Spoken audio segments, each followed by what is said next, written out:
আরে হাত ধরলি কে? কি হয়েছে তোর? এত তারা কিসের? বন্ধু দাঁড়া, আগে আমি নামাজটা পড়ে আসি, তারপর তোদের সাথে মজা করব, সমস্যা নাই। কিন্তু নামাজের টাইমে তোরা আমাকে বাধা দিস না প্লিজ, এই কথাটা আমার রাখ।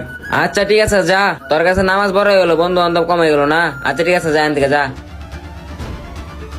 আর কখনো আমাদের সামনে আসবি না, যা। বন্ধু তোরা আমাকে গালি দে, বকা দে, দুইটা থাপ্পড় মার, কিন্তু এটাতে যায় আসে না। আগে আমি নামাজটা পড়ে আসি, তারপর তোদের সব কয়টা কথা আমি শুনবো, আর তোরা যা বলতে বলবি আমি তাই করব। কিন্তু এখন তোরা আর বাধা সৃষ্টি করিস না।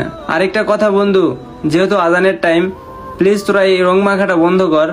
নামাজটা আমি পড়ে আসি, আর নামাজটা আগে শেষ হোক, তারপর তোরা মজা কর, আমিও তোদের সাথে অ্যাড থাকবো, সমস্যা নাই। কিন্তু এখন তোরা এটা স্টপ কর প্লিজ, এটুকু কথা আমার রাখ।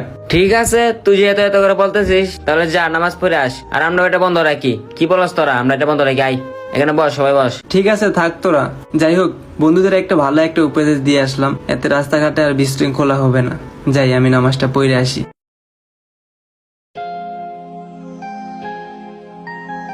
উফ, ওরা তো সামনে এখনো ওয়েট করতেছে আমার জন্য।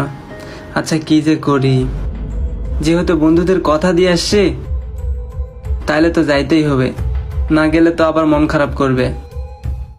উহ রে পাঞ্জাবি, এইটা পরে তো ওদের সামনে যাওয়াই যাবে না। আচ্ছা এক কাজ করি, এইটা বাসায় যায় পাঞ্জাবিটা চেঞ্জ করে তারপর ওদের সামনে আসবো, তাছাড়া তো উপায় দেখতেছি না।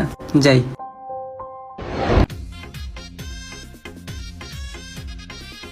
পাঞ্জাবি টাঞ্জাবি তো পইরা ফেললাম, যাই বন্ধুদের প্রোগ্রামে, না হইলে আবার মন খারাপ করবে।